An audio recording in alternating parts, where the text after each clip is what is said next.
congratulations to you all for what you're doing, coming together and acting collectively to really not only forward your own interests, but really to create a common good, a elevation of the interests of all working families is a term that we use in the labor movement that I think really fits when we're talking about our members. That it's not just members, it's working families. And thank you for using our building here for your event. We relocated here from down on 5th and Denny in Seattle. We had been there since 1917. The old story was that Dave Beck was driving along and he threw his hat out and it landed there and he said, build the building here. But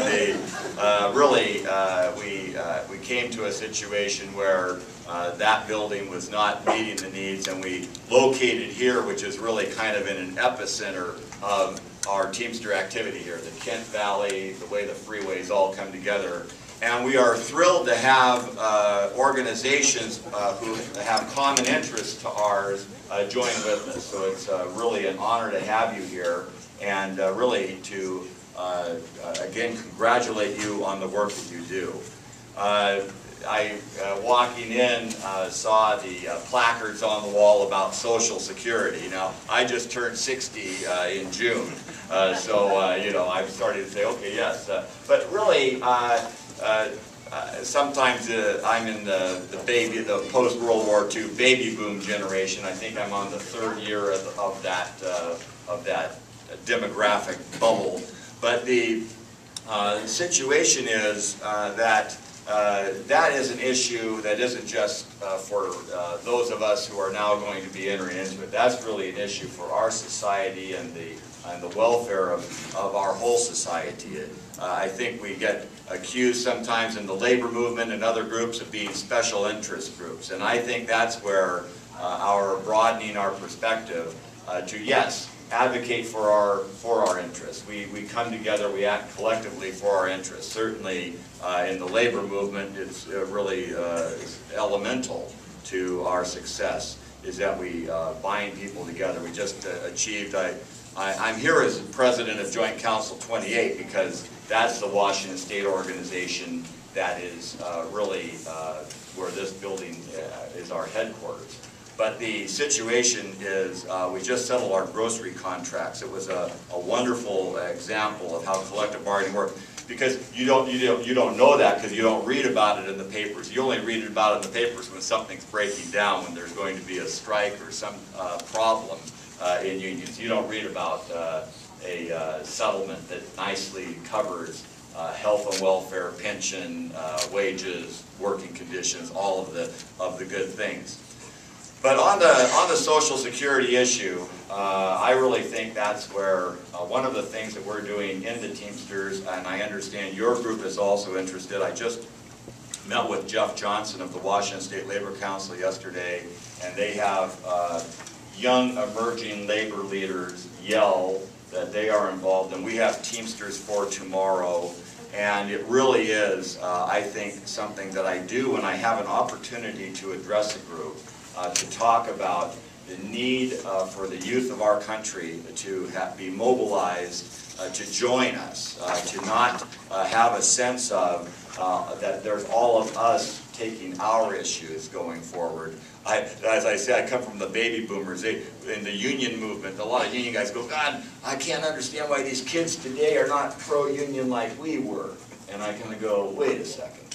Back in the late 60s, I don't remember a lot of my peers chomping at the bit on unions. They did get into unions. Unions still had a lot of momentum and got contracts, and people became, there were jobs that you could go get in joining a union.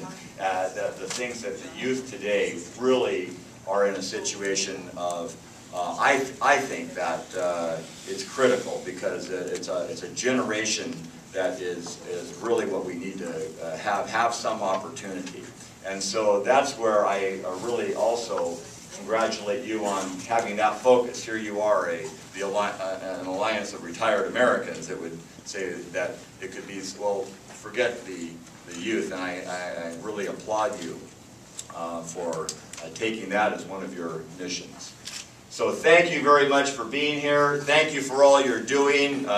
Really, good luck on taking things on. And I am thrilled to have the Joint Council of Teamsters, and we have Steve Kelly here in the back from Teamsters Local 252 in Centralia, who's attending your meetings, and it's great to be working with you. Good luck and have a great meeting. Take care.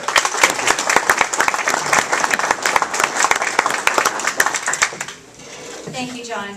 And another special guest with us today, didn't realize she was going to be with us. She was actually traveling to San Francisco and didn't stop there, came here instead to join us. And it's Lauren Lukey. She's been an activist, organizer, and an advocate for older Americans and retirement security for over 20 years. She first started organizing teachers in Texas, a right-to-work state. She has traveled all around the country to see the finest people in America, union members, and she's currently the Associate Director for Retirees with AFT. Lauren Lukey.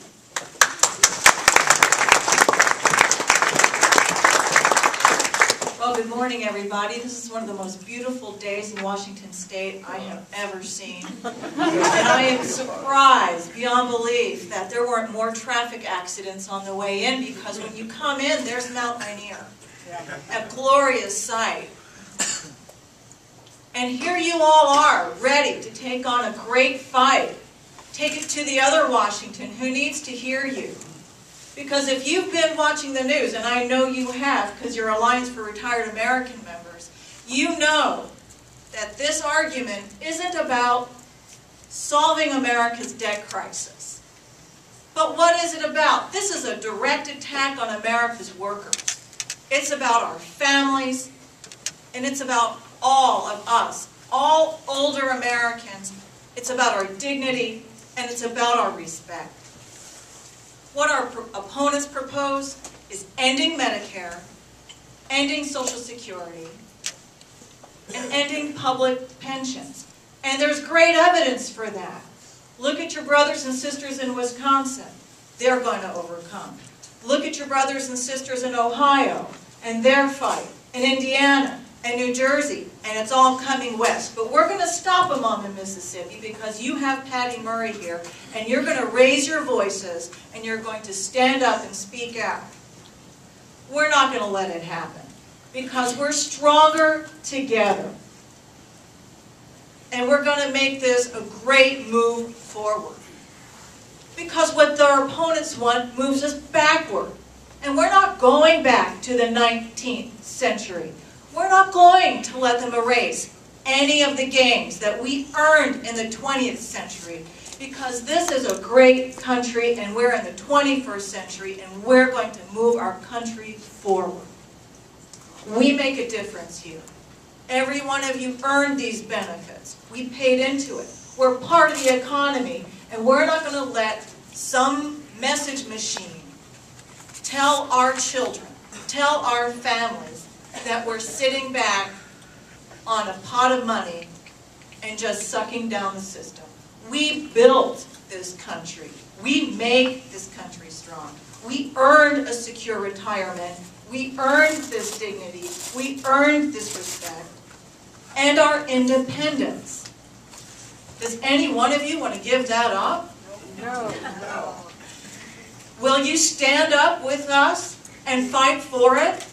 Yeah. Can I get a yes to that? Yeah. That's what I want to hear. Now, I can't just have you stand up for it. I need you to scream and shout for it. I need you to write, not just me, but Ed Coyle here, one of your finest leaders. And where's your president? Right here, Michael. We need, and your brothers and sisters at every table, you need to stand up and make a difference and write those letters and speak out and tell your stories. You're America. You're the face of this great country. And because we're moving forward, they're not going to catch us. They're not going to let that happen to us. Because we're not going to let anything bad happen to us. So you have a great conference today. But at the end of the day, your work isn't done. You're going to scream it from Mount Rainier, that beautiful mountain we saw driving in. And you're going to make sure they hear you from the mountaintops of Mount Rainier, over the Cascades, over the Olympic Mountains, right back there to Washington, D.C. Just a small little District of Columbia, when that group, the Gang of 12, is sitting around a little table like that, arguing over our future, you're going to be in that room because you've told your personal story, not one time, not 2 times, but you might have to tell them 20 times that you make a difference. Will you do that with us? Yes. Will you do it every day? Yes. Will you do it till the end of the year? Yes. Thank you.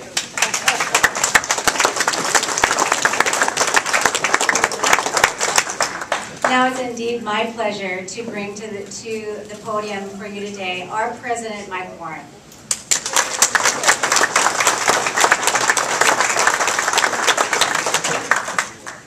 Let me call this to order, and at this point, Larry, could you lead us in the flag salute? Larry Green, our past Vice President.